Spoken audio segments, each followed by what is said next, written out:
పర్సెంటేజ్లు వాడు వీడు అని కూడా మాట్లాడారు. అంటే ఎవరు మాట్లాడినా తప్పే, నేనేమే ఈయన గాని వారు గాని. మీరు ఇంకొక మాట అన్నారు లాస్ట్ లో, బోరు బావిని చేసుకున్నాడు అన్నారు, బోరు బావిలో పడ్డాడు అన్నాడు ఆయన. ఏదైతే అవనేలండి, ఇంకా అది పడ్డాడంటే చేసుకున్నాడంటే పడ్డాడన్నాడు. ఇప్పుడు నల్లపరెడ్డి గారి కుటుంబము దాదాపు రాజకీయాల్లో దాదాపు ఒక 40 సంవత్సరముల చరిత్ర కలిగిన కుటుంబం వాళ్ళు నెల్లూరు జిల్లాలో. వారికంటూ ఒక ప్రత్యేకమైన స్థానం ఉంది అక్కడ నెల్లూరు జిల్లాలో. కానీ ఈ ప్రసన్న కుమార్ రెడ్డి గారు ఏదన్నా తప్పు మాట్లాడి ఉంటే, ఆమె దానికి కనెక్ట్ అయ్యి ఉంటే చట్టాన్ని చేతిలోకి తీసుకుంటారా అండి? అంటే మీతో అధికారం ఉందని చట్టాన్ని చేతిలోకి తీసుకుంటారా? ఏం చేయాలా? అరెస్ట్ చేయాలా? లోపలేయాలా? వెంటనే తప్పేముంది? చట్టం వారి చేతిలోనే ఉంది కదా. వారు మాట్లాడిన TV5లో మాట్లాడిన బిట్టు చూసారా ఒకసారి? మా వాళ్ళందరూ అక్కడికి వెళ్ళారు, కార్యకర్తలు అందరూ వెళ్ళారు, ఒకసారి ఎన్నికకి రమ్మన్నాం అందరినీ. వారు వచ్చిన తర్వాత వీరికి వీరే ఇల్లు పగలగొట్టుకున్నారు. బాగా ఒకసారి చూపించాలా బిట్టేమన్నది? మీ దగ్గర ఉందా? చూపించండి, TV5లో ఉంటే చూపించండి సార్. చూపించవద్దా? చూడండి ఒక్కసారి. అసలు ఎవరు దాడి చేశారో తెలియదు. ప్రసన్న కుమార్ రెడ్డి ఇంటి మీద దాడి చేశారని చెప్పి ఎవరో స్వయంగా మీరే దాడి చేయించారు, వేమిరెడ్డి దంపతులు దాడి చేయించారని ఒక ప్రచారాన్ని ప్రసన్న కుమార్ రెడ్డి ఫిర్యాదు రూపంలో చేస్తున్నాడు, బయటికి చెప్తున్నారు. మీరేమంటారు దాని మీద? అవన్నీ అబద్ధాలు. ఈ దాడికి మాకు ఎటువంటి సంబంధము లేదు, మాది అటువంటి సంస్కృతి కాదు. విపిఆర్ గారు ఇటువంటి అన్ని ప్రోత్సహించరు. ఇతను నోటి దురుసుకి, ఇతను మాట్లాడిన నీచమైన భాషకి ఎవరో జిల్లా మొత్తం విపిఆర్ అభిమానులు ఉన్నారు. కార్యకర్తలను అయితే ఆపగలిగాం కానీ అభిమానులను మేము ఆపలేకపోయాం. ఎవరో చేసుంటారు, కొంచెమే వాళ్ళు పోయి కొంచెం చేశారు మేబీ. ఆ తర్వాత మాకు తెలవంగానే వాళ్ళని ఎవరు చేశారో కూడా తెలియదు, వెనక్కి రమ్మన్నాం. బట్ అసలు మిగతాదంతా అతనే చేసుకున్నాడు. ఎవరు చేశారో మాకు తెలియదు. విన్నారా?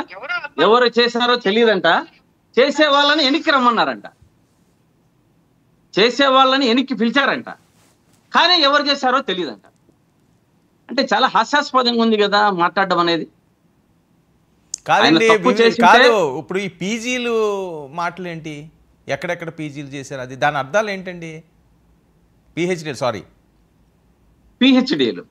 ఏంటి? పిహెచ్డీలు ఎక్కడెక్కడ చేశారు? అదేదో మళ్ళీ మీరే చెప్పారు ఎక్కడెక్కడ పిహెచ్డీలు అనేది. పిహెచ్డీలు నేను అనుకుంటున్నాను ఏదన్నా ఆమె పీజీ చేసిందేమో బెంగళూరులోనో లేకుంటే హైదరాబాద్ లోనో, ఇంకొక చోట మామూలుగా 4-5 డిగ్రీలు చేస్తారు కదా ఈ కాలంలో.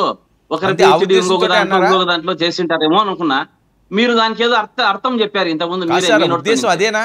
మీకు తెలీదా శ్రీకాంత్ గారు? నాకైతే చదువులో పిహెచ్డీ చేసిందేమో అనుకున్నానండి. నేనైతే ఆమె చదువులో ఏమన్నా పిహెచ్డీ చేసేదేమో. ఎందుకంటే అన్ని పిహెచ్డీలు ఉంటే తప్ప జగన్మోహన్ రెడ్డి గారు అప్పుడు మాకు ఆమె టీటీడీలో చాలా ప్రత్యేకమైన స్థానం ఇచ్చారు వారికి. ఆల్ ఇండియా లెవెల్లో ఒక టీటీడీని డెవలప్ చేయాలని చెప్పి ఒక ప్రత్యేకమైన స్థానాన్ని ఇచ్చారు. అట్లా చదువుకుంది కాబట్టి ఇచ్చిందనేమో అనుకున్నాం మేము.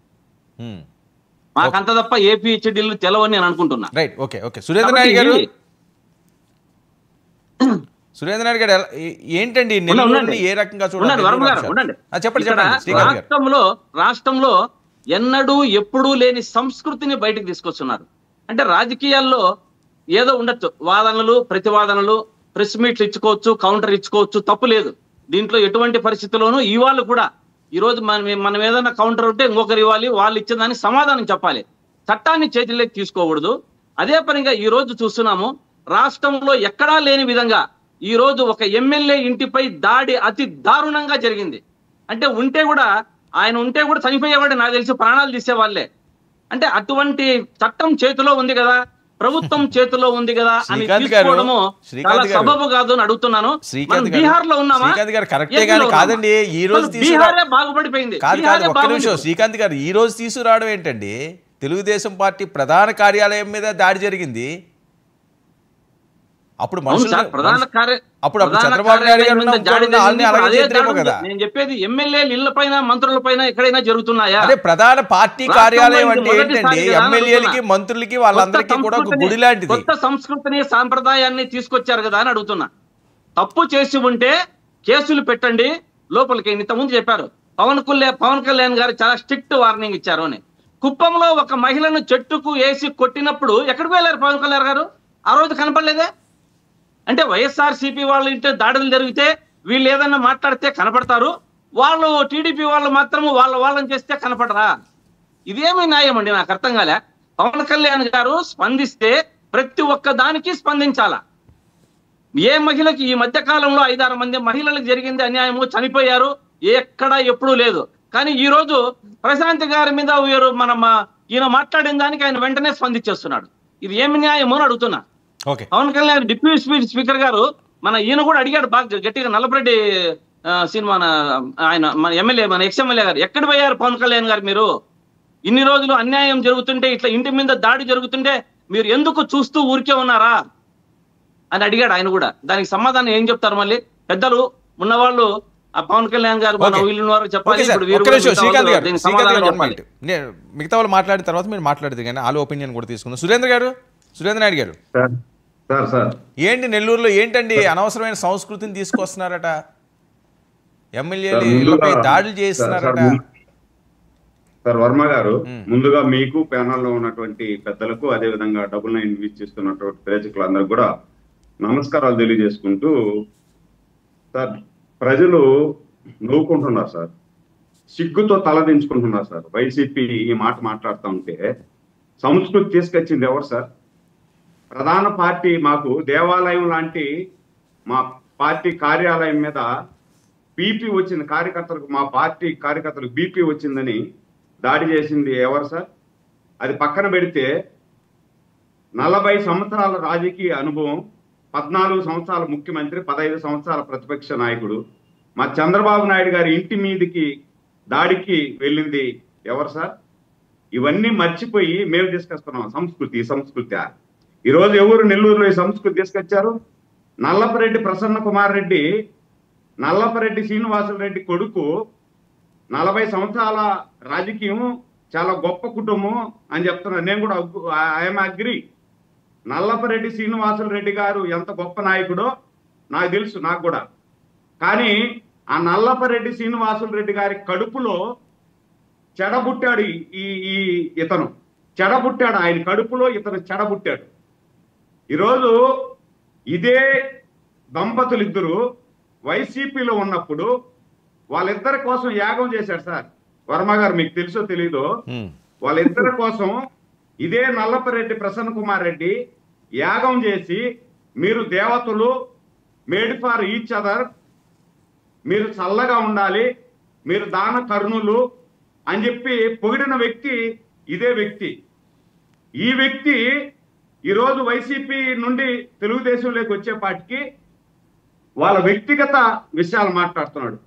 సార్, నిస్సిగ్గుగా ఈ విధంగా మాట్లాడడం ఒక మహిళ గురించి. వాళ్ళ ఇంట్లో మహిళలు అతన్ని ఏం మాట్లాడతారు నాకు తెలీదు. వాళ్ళ ఇంట్లో మహిళలైనా ఈ భాషను సమర్థిస్తారు సార్? అతనికి కూడా తల్లి, చెల్లి, కూతురు ఉంటారు కదా, బిడ్డలు ఉంటారు కదా, వాళ్ళు కూడా తల దించుకుంటుంటారు నాకు తెలిసి. నిజంగా వాళ్ళు కూడా ఇతను మాట్లాడిన మాటలకి తల దించుకుంటూ ఉంటారు. మేము సార్, మహిళలు ఎవరైనా సరే, ఏ పార్టీలో ఉన్న మహిళలైనా సరే, ఇర్రెస్పెక్ట్ ఆఫ్ పార్టీస్, మహిళలను అగౌరవపరిస్తే నాలుక కోసేస్తాం సార్. వర్మ గారు, మొన్న మా కార్యకర్త భారతి గారిని మాట్లాడితే రెండో రోజు కూడా మేము చూడాల, ఎత్తు లోపలేసాం, ఇంతవరకు బెయిల్ లేదు. కనీసం మేము అతనికి సపోర్ట్ కూడా చేయట్లేదు. మేము మా పార్టీ తరఫున లీగల్ గా కూడా సపోర్ట్ చేయట్లేదు. మహిళలను కించపరిచారు అని చెప్పి మాకు సంస్కృతి నేర్పిస్తారా? ఈ విధంగా మాట్లాడడం కరెక్టేనా? మళ్ళీ దాన్ని అతను ఈరోజు నేను మాట్లాడిన మాటలు కట్టుబడి ఉన్నాను ఎంత దాకైనా సరే అని మళ్ళా మాట్లాడుతున్నాడు అంటే ఇతన్ని ఏమిటితో కొట్టాలి సార్? ఏమిటితో కొట్టాలి సార్ ఇతన్ని? అనిల్ కూడా రంగంలోకి వచ్చాడు. అదే సార్, అనిల్ కుమార్ కూడా కడుపుకు అన్నం తింటాడా, అశుద్ధం తిని మాట్లాడుతున్నాడా? ఒక మహిళని ఆ విధంగా సొంతం అతనికి వదిలి కావాల్సి వస్తుంది సార్. ఆమె అతనికి వదిలి కావాల్సి వస్తుంది నాకున్న సమాచారం ప్రకారం. ఒక వదిన అంటే హిందూ సాంప్రదాయంలో తల్లితో సమానం. ఒక తల్లిని పట్టుకొని మీరు ఆ విధంగా మాట్లాడతారంటే మీ తండ్రి నేర్పించిన సంస్కారం అదేనా? ఇది పక్కన పెడితే జగన్మోహన్ రెడ్డి గారు ఏం మాట్లాడతారు సార్? నిన్న జగన్మోహన్ రెడ్డి గారు ఆయన ఇంటి మీద దాడి జరిగిన వెంటనే ప్రసన్న కుమార్ రెడ్డికి ఫోన్ చేసి ఏమి జరిగింది, ఏమి, okay okay I'm with you అని చెప్పి జగన్మోహన్ రెడ్డి మాట్లాడతాడు. అంటే ఒక మాజీ ముఖ్యమంత్రిగా ఈ రాష్ట్రానికి 5 సంవత్సరాల ముఖ్యమంత్రిగా పనిచేసి దాదాపు 2 టర్ముల ఎంపీగా పనిచేసి ఈరోజు ప్రతిపక్ష పాత్ర మీకు ప్రజలు ఇవ్వకపోయినా ఒక ఎమ్మెల్యేగా, ఒక నాయకుడిగా, ఒక పార్టీ నడిపేటువంటి వ్యక్తిగా మీరేం అదేనా మాట్లాడాల్సింది? మీరు ఫోన్ చేసినప్పుడు ప్రసన్న కుమార్ రెడ్డి బుద్ధుందా లేదా నీకు? కడుపుకు అన్నం తింటావా, ఇంకేమన్నా అశుద్ధం తింటావా? మహిళ ఎవరైనా మహిళే కదా, ఆ విధంగా మాట్లాడచ్చా మనము? గాడిద, నువ్వు మాట్లాడినటువంటి మాటలు విత్డ్రా చేసుకో, లేదంటే నేను పార్టీ నుండి సస్పెండ్ చేస్తాను అని చెప్పి ఒక పెద్ద మనిషిగా జగన్మోహన్ రెడ్డి గారు ఆ మాట మాట్లాడుంటే నేను క్లాప్స్ తట్టుంటా. జగన్మోహన్ రెడ్డి వెరీ గుడ్, జగన్మోహన్ రెడ్డి గారు మీరు విఘ్నత కలిగినటువంటి నాయకుడు అని చెప్పి నేను సపోర్ట్ చేసుంటా. మీరు ఆ మాట మాట్లాడకుండా ఐఎమ్ విత్ యూ అంటే నువ్వు మాట్లాడు, పర్వాలేదు మాట్లాడు అని ఎంకరేజ్ చేయడమా సార్? ఓకే, పద్ధతేనా ఇది? అని అడుగుతున్నా. సురేంద్ర నాయుడు గారు, సురేంద్ర నాయుడు అనిల్ కుమార్ యాదవ్ కూడా హెచ్చరిస్తున్నారు. అదే సార్, ఇప్పుడు యథా రాజా తదా ప్రజ సార్, పెద్దోళ్ళు సామెత చెప్తారు సార్, యథా రాజా తదా ప్రజ. మీ నాయకుడికి ఇంగిత జ్ఞానం ఉంటే మీ కింద ఉన్నటువంటి కార్యకర్తలకు, నాయకులకు జ్ఞానం ఉంటుంది, బుద్ధి ఉంటుంది సార్. నాయకుడికే జ్ఞానం లేనప్పుడు మొన్న రప అని నరికేస్తాము అంటే మంచిదే కదా? ఏందది?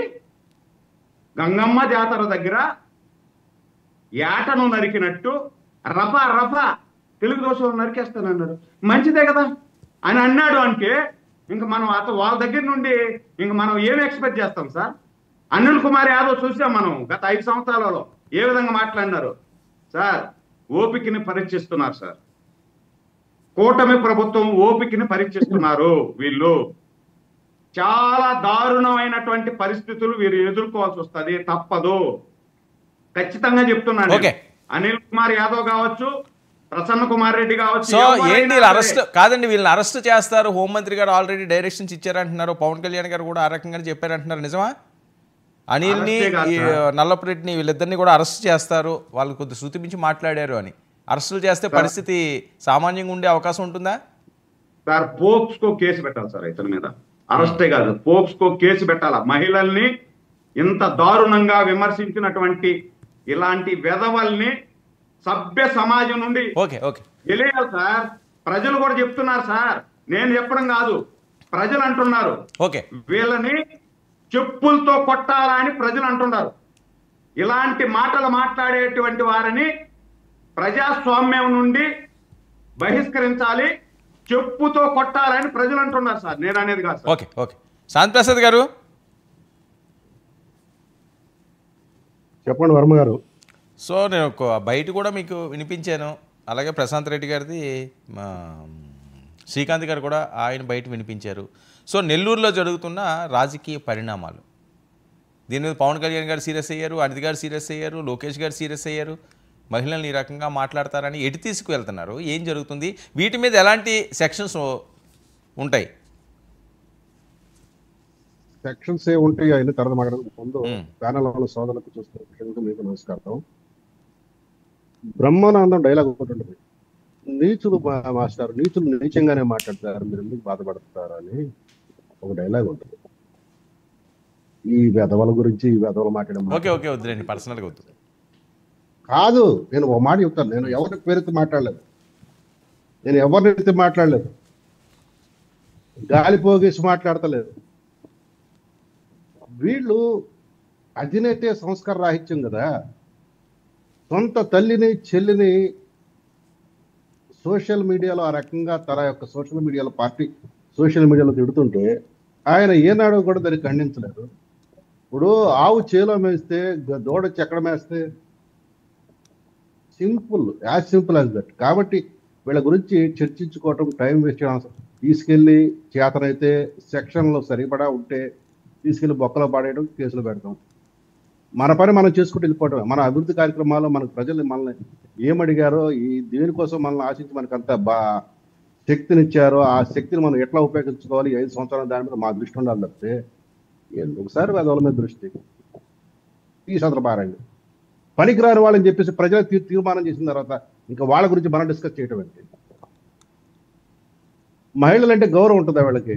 ఏ మాత్రం గౌరవం ఉంటుందో? సొంత తల్లి చెల్లి విషయంలో చూసాం కదా, ఇంకా మిగతా వాళ్ళ విషయాలు ఏముంటుంది? వదిలేసేయండి మేడం. ఇదంతా ఒకే జాతి, ఒకే సంతతి, రాక్షస సంతతి. వీళ్ళకి ఏ రకంగా ప్రజలు బుద్ధి చెప్పాలో చెప్పారు. ప్రభుత్వం కూడా ఏ సందర్భంలో ఆ సందర్భం ప్రకారంగా చట్ట ప్రకారంగా చట్టబద్ధంగానే చేస్తుంది తప్ప వాళ్ళు ఏదో చేశారంటే మేము తొందరపడి ఏది చేయము, చట్టం తన పని తను చేసుకుపోతే చేసుకుపోయినప్పుడు బట్టి ఏడవమని చెప్పండి. మీడియాల ముందుకు వచ్చి ఏడవద్దని చెప్పండి. ఎందుకంటే ఆడేవాడో ఒకడు ఏడ్చాడు పాపం, చంద్రబాబు నాయుడు మా ఆడవాళ్ళ మీద అట్లా చెయ్యొద్దు అన్నది అన్నాడని చెప్పేసి. వాళ్ళు ఇప్పుడు వాడే వచ్చి గాలి మాటలు మాట్లాడతాడు. వీళ్ళకి నరము లేదు సార్, వీళ్ళ నాలుగుకి లేని వాళ్ళ గురించి మనం ఏం మాట్లాడతాం?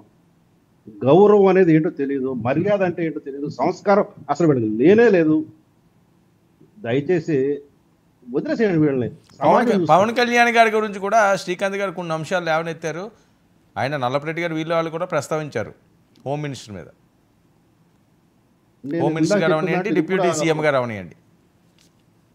నేను చిందా చెప్పిన దాంట్లో ఇది కూడా వర్తిస్తుంది. వీళ్ళు మేము చేసిన పనులు మా ప్రభుత్వం సంవత్సరంలో చేయలేకపోయినా ఇచ్చిన దాన్ని ఏం చేయలేపని లేదు. ఎక్కడైనా మేము పొరపాట్లు జరిగినా ఎక్కడైనా కానీ కొన్ని తప్పులు జరిగినా వాటిని ఎత్తి చూపించి ఇదిగో ఇక్కడ మీరు సరిగ్గా చేయలేదు అంటే దానికి సమాధానం చెప్పడానికి ప్రయత్నం చేస్తాం, ఎత్తుకోవడానికి ప్రయత్నం చేస్తాం. కానీ ఈ గాలి బాటలు మాట్లాడే గాలి బ్యాచ్కి మనం సమాధానం అక్కడ చెప్పాలి సార్. వదిలేసే ఈ చదువు బారేండి. సో ఇప్పుడు ఏంటి, ఇప్పుడు దీన్ని ఏ రకంగా తీసుకుంటారండి? ఆల్రెడీ కేసు పెట్టారు, అరెస్టులు ఉంటాయా దీనికి? స్టేషన్ బెయిల్ ఉంటాయా? సెక్షన్లు ఏముంటాయి? సెక్షన్లు ఇప్పుడు ఏముంటాయి నేను ఇప్పుడు చెప్పాల్సిన అవసరం లేదు. ఎందుకంటే అక్కడ ఏం మాటలు మాట్లాడి నేను స్పష్టంగా అయితే వినలేదు. కాదు డెరగేటరీ మాటల మటుకి చాలా అంతర్లీనంగా అంతర్గతంగా ఆ అర్థాలు వచ్చేలాగా మాట్లాడారు. దానికి ఏ రకమైన సెక్షన్లు వర్తిస్తాయి? ఎందుకంటే అది పరువు నష్టం కింద వస్తుంది. పరువు నష్టం కింద వచ్చినప్పుడు పరువు నష్టం కింద వాళ్ళు వేస్తారు. మహిళల్ని కించపరిచే మాట ఉన్నాయి, దానికి సంబంధించిన సెక్షన్లు వస్తాయి, ఇవన్నీ వస్తాయి. ఇవన్నీ కూడా పరువు నష్టం అనేది ఎప్పుడైతే వచ్చిందో అది ప్రైవేట్ కేసుగానే వేసుకోవాలి, పోలీస్ కేసుగా తీసుకోరు. కాబట్టి ఆ వేమిరెడ్డి దంపతులు ఏ రకంగా దాని మీద చర్యలకు ముందుకెళ్తారు, వాళ్ళు చట్టాన్ని ఏ రకంగా వాళ్ళు తలుపు తెడతారో దాని ప్రకారం చర్యలు ఉంటాయి. ఓకే, రవికిరణ్ గారు సార్, వర్మ గారు చూశారు, ఎవరికి వాళ్ళ ఒపీనియన్ చెప్పారు. నేను బయట కూడా వినిపించాను, ప్రశాంత్ రెడ్డి గారిది, శ్రీకాంత్ గారు కూడా ఆయన బయట వినిపించారు. సో ఎలా చూడాలి, అసలు ఏం జరుగుతుంది ఏపీలో? సార్, వర్మ గారు ముందుగా మీకు తోటి ప్యానలిస్టులకి 9 టీవీ వీక్షకులందరూ శుభ సాయంత్రం అండి. ఇప్పుడు సరే, ఒక రాజకీయ కుటుంబం నేపథ్యం ఉంది నల్లపరెడ్డి కుటుంబానికి. వారి తండ్రి గారు కూడా 5 సార్లు ఎమ్మెల్యే, మంత్రిగా చేశారు. వీరు కూడా 6 సార్లు ఎమ్మెల్యే, 6 పదుల వయసు. ఇప్పుడు ఉన్నటువంటి సిట్టింగ్ ఎమ్మెల్యేకి కూడా 6 పదుల వయసు, మహిళామూర్తికి 6 పదుల వయసు. ఇంత వయసు వచ్చాక, ఇంత కుటుంబం నేపథ్యం వచ్చాక మీరు అక్కడ మీటింగ్ పెట్టుకుంది దేనికి? ఏ మీటింగ్ పెట్టారు? కొవ్వూరు నియోజకవర్గ వైసీపీ ఆత్మీయ కార్యకర్తల ఆత్మీయ సమావేశం అన్నారు. ఆత్మీయ సమావేశంలో మ్యారేజ్ బ్యూరో యాక్టివిటీసు, లేదా పెళ్లి సంబంధాలు, ముక్కుపచ్చలారని పిల్లల పెళ్లిళ్ళు చేస్తాను ఇయా మాట్లాడుకునేది మీ యొక్క ఆత్మీయ సమావేశం? ఈ మాట్లాడుకుంటారా? వైసీపీ నాయకులు కార్యకర్తలు నలుగురు కలిసి ఆత్మీయంగా కలిస్తే వీటి గురించి మాట్లాడుకుంటారా? ఏం సందేశం సంకేతం ఇవ్వదలుచుకున్నారు? ఏం మాట్లాడదలుచుకున్నారు? ఇప్పుడు రాజకీయాల్లో ప్రతి విమర్శ సహజం అండి, ఉంటాయండి తప్పనిసరిగా. ఓకే, వారు అన్నారు మీరు పిహెచ్డీ చేశారు అవినీతిలో అని. సో మీరు రాజకీయంగా విమర్శ చేయండి. అవినీతి చేస్తే అవినీతి చేస్తున్నారు, ఇదిగో పలానా చోట మీరు ఇసుక తింటున్నారు, పలానా చోట మద్యం సిండికేట్లు ఉన్నాయి మీకు, పలానా చోట మైనింగ్ మీరు దొంగ రవాణా చేస్తున్నారు, అవి చెప్పండి. అంతేగాని రేణుగుంటలో మెస్లో పిహెచ్డీ చేశారు, మరి పక్కన పిహెచ్డీ చేశారు, పిహెచ్డీ అంటే ఏంటో రాసుకొని వచ్చి, మరి ఇంత రాజకీయ నేపథ్యం ఉందే, రాసుకుని పేపర్లు, వీళ్ళ నాయకుడు పేపర్లు రాసుకుంటారు, వీళ్ళు పేపర్లు రాసుకుంటారు, రాసుకుని వచ్చి మరీ చెప్తున్నారంటే ఇది ప్రీ ప్లాన్డ్, కావాలని ఇది ఒక డైవర్షన్ పాలిటిక్స్ లాగా రాష్ట్రంలో ఏదో ఒక ఘర్షణ, ఏదో గొడవ సృష్టించాలి. ఎందుకంటే ఏదో యాదాలాపంగా వచ్చిన మాట కాదు. ఇప్పుడు మీ విజువల్లోనే కనపడింది. పేపర్లు తిప్పుతాడు ఆయన, అటు తిప్పుతాడు, ఇటు తిప్పుతాడు, పేపర్లు చూస్తాడు, కింద చూస్తాడు, పై చూస్తాడు ఆయన. అంటే రాసుకొచ్చిన స్క్రిప్ట్ ఎక్కడి నుంచి వచ్చింది? స్క్రిప్ట్ తాడేపల్లి ప్యాలెస్ నుంచి వచ్చింది స్క్రిప్ట్ అన్నా. ఏదన్నా ఒక ఘర్షణ సృష్టించాలి, ఒక డిస్కషన్ సృష్టించాలి, ఆ తర్వాత దాడులు జరగాలి, దాని మీద చర్చ జరగాలి, ఈ రకంగా లా అండ్ ఆర్డర్ సమస్య ఉందని చెప్పాలి. ఇదైనా ఒక ప్లాన్డ్ యాక్టివిటీ చేశారా అని? ఒక ఆత్మీయ సమావేశంలో ఆత్మీయంగా పలకరించుకునే మాటలు మాట్లాడుకుంటారా? ఈ అసహ్యకరమైన మాటలు మాట్లాడుకుంటారా ఆత్మీయ సమావేశాల్లో వైసీపీ నాయకులు, కార్యకర్తలు? ఒకసారి మీరు ఆత్మ పరిశీలన చేసుకోండి. ఎందుకు బ్లాక్ మెయిల్ చేసి పెళ్లి చేసుకున్నారన్న విషయం మీకు యాగం చేయక ముందు తెలిసిందా, యాగం చేసిన తర్వాత తెలిసిందా? వేమిరెడ్డి ప్రసన్న కుమార్ రెడ్డి గారు యాగాలు చేశారు కదా, యాగం చేసిన తర్వాత యాగ ఫలం అదేమన్నా మీకేమైనా యాగం చేశాక తెలిసిందా? అయిపోవచ్చు, చంపేస్తారు, ఆల్రెడీ 2 సిట్టింగ్లు అయిపోయినాయి, ఎప్పుడప్పుడు చంపేస్తారు మీరు మిమ్మల్ని అని చెప్పి అంటారు. అది ఎవరు కూర్చున్నారు సిట్టింగ్ లో? మీరేమైనా కూర్చున్నారా సిట్టింగ్ లో? ఇది చెప్పాలి కదా. పోలీసులు ఓ పక్కన ఒక ఎంపీ మీద హత్యాయత్నం జరుగుతుంది, 2 సిట్టింగ్లు అయ్యాయి, నాకు తెలిసి అంటున్నప్పుడు తప్పనిసరిగా ఈ సెక్షన్లన్నీ వర్తిస్తాయి. ఈ సెక్షన్లన్నీ కాన్స్పిరసీ థియరీ ఈయన దాంట్లో ఉన్నారు. ఎందుకంటే బాబాయ్ గొడవలు ఇవన్నీ మనకు తెలిసినాయి కదా. ఈయన కూడా కుటుంబ సభ్యులే, వాళ్ళందరూ కుటుంబ సభ్యులే. మరి ఏం జరుగుతుందో మనకు తెలియదు. ఏదో చేసి మళ్ళీ ఆ గొడవలు తీసుకెళ్లి ఎవరో చంద్రబాబు నాయుడు గారి చేతికో ఎవరి చేతిలో పెడతారేమో. సో తప్పనిసరిగా అలాగే ముక్కు పచ్చలారే పిల్లల్ని నేను చూసి పెళ్లి చేద్దరు కదా అంటే, ముక్కు పచ్చలారిన పిల్లలు అంటే ఏంటో మీకు తెలుసా సార్? 60 ఏళ్ళు దాటినాయి మీకు ముక్కు పచ్చలారిన వయసు పిల్లలు అంటే మీకు తెలుసా? ఇటువంటి ఏమన్నా మీరు చేశారా గతంలో ఏమన్నా? ఎందుకు ఇటువంటి అనవసరమైనటువంటి జుగుప్సాకరమైన మాటలు మాట్లాడి మీ నాయకుడేమో, మీ జగన్మోహన్ రెడ్డి గారేమో చెల్లిని కూడా చూడరు, ఆ చీర కలర్ మాట్లాడతారు. మీ సజ్జల రామకృష్ణారెడ్డి గారేమో మహిళల గురించి అదొక జాతి, అదొక పైశాచిక జాతి ఏదో అంటారు. మీ ప్రోద్బలంతో ఉన్న మీ ఎనలిస్ట్ కృష్ణరాజు గారేమో అమరావతి వాళ్ళందరూ వైశ్యులు ఏదో అంటారు. ఇప్పుడు మీరేమో ఈ రకమైన వ్యాఖ్యలు. ఏంటి మీ స్కూల్ అంతా ఒక రకమైన స్కూల్ తయారైంది. ఇది మీరు మారే ప్రసక్తి లేదు. ఎందుకంటే వైసీపీ పార్టీ నేతలు చూస్తున్నాం గత 8 ఏళ్ళుగా వీళ్ళు ఒక వల్లభనేని వంశీ నుంచి ఇప్పటి వరకు మొత్తం బ్యాచ్ అలా తయారయ్యండి. ఈ రాజకీయాలకి దురదృష్టకరం, దేశ రాజకీయాలు దురదృష్టకరం. వల్లభనేని వంశీ గారి మాటల నుంచి ఈ రోజు వరకు ఎవరైనా తప్పట్టారో చెప్పండి. వల్లభనేని వంశీ గారి మాటలు ఈ రోజు వరకు ఎవరైనా తప్పట్టారా? వైసీపీ నేతలు ఎవరన్నా? ఏం లేదు. అటువంటి ఈ రోజు ప్రసన్న కుమార్ రెడ్డి గారి ఇంటి మీద దాడి కూడా ఖండిస్తున్నాం. తప్పనిసరిగా తప్పే. పోలీసులు ఎవరైతే చేశారో వాళ్ళు పట్టుకుని తీరవలసిందే. దాడుల సంస్కృతి మంచిది కాదు. వాళ్ళు గతంలో జగన్మోహన్ రెడ్డి గారు ముఖ్యమంత్రిగానే ఉండి ప్రోత్సహించారు. నా ఫ్యాన్స్ బీపీ ఎక్కి చేశారని చెప్పేసి టీడీపీ కార్యాలయాన్ని సమర్థించారు. చంద్రబాబు నాయుడు గారి ఇంటి మీద దాడి చేసినటువంటి రమేష్ గారికి భేషం చెప్పి మంత్రి పదవి ఇచ్చారు. గన్నవరం టీడీపీ కార్యాలయం మీద దాడి చేశారు. దాడి సంస్కృతి వాళ్ళు ప్రోత్సహిస్తారు. ఈ రోజు వరకు జగన్మోహన్ రెడ్డి అదే అంటారు కదా, తప్పేం లేదు దాడి చేయటం టీడీపీ కార్యాలయం. అసలు దాడి ఎక్కడ జరిగింది అంటారు ఒక సందర్భంలో. దాడి ఎక్కడ జరిగింది అసలు అంటారు. సో వీళ్ళు నేను అనేది ఏంటంటే ఇలాగ ప్రోత్సహించే వ్యక్తులు ఈ రోజు ఈ దాడి గురించి మాట్లాడకూడదు. ఎందుకంటే ఆ రోజు దాడి కరెక్టే అన్న వ్యక్తులు ఈ రోజు దాడి తప్పని ఎలా అంటారు? ఆ రోజు తప్పని అన్నాము మేము, ఆ రోజు దాడి తప్పని ఆ రోజు అన్నాం, ఈ రోజు అంటున్నాం. ఆ రోజు తప్పే, ఈ రోజు తప్పే. శ్రీకాంత్ గారు ఇది వాళ్ళ ఒపీనియన్. గారు మీరు తప్పు అనే నైతిక హక్కు మీకు లేదు. శ్రీకాంత్ గారు ఇది ఒకటి వర్మ గారు, ఇప్పుడు మహిళల మీద ఎవరిదైనా తప్పే అని మేము చెప్తున్నాము, మన అందరూ కూడా పెద్దలు కూడా చెప్తున్నారు, మేము ఒప్పుకుంటున్నాము దానికి. కానీ చట్టాన్ని చేతిలోకి మీరు తీసుకోవచ్చా అనే దానికి సమాధానం లేదు. కుప్పంలో మహిళను కొడితే పవన్ కళ్యాణ్ గారు ఎక్కడ అనేది సమాధానం లేదు. ఇంకొకటి, ఇప్పుడు మాటికి మాట్లాడతారు జనసేన కానీ బీజేపీ వాళ్ళు కానీ మాట్లాడినప్పుడు తల్లి చెల్లి అంటారు. మేము మామ వెన్నుపోటు పవన్ కళ్యాణ్ 4 పిల్లలు, ఇవన్నీ అవసరం లేదండి ఈ డిబేట్ లో. అడిగిన దానికి మీరు ఏం అడుగుతున్నారు, వాళ్ళు ఏం చెప్తున్నారు ఒకసారి మీరే నిలబెట్టాలి వర్మ గారు. తప్పిదే, మాటికి సబబు కాదు ఇది. వాళ్ళు విఘ్నతగా మాట్లాడాలా, కొంచెం తెలివి స్పృహ పెట్టుకొని మాట్లాడాలా. మీరు అడుగుతున్నదేమి తల్లి చెల్లి ఏందండి అంటే మేము మామ అల్లుడు వెన్నుపోటు అనాలా? ఇంకా పవన్ గారు 4 పెళ్లిళ్ళు అనాలా?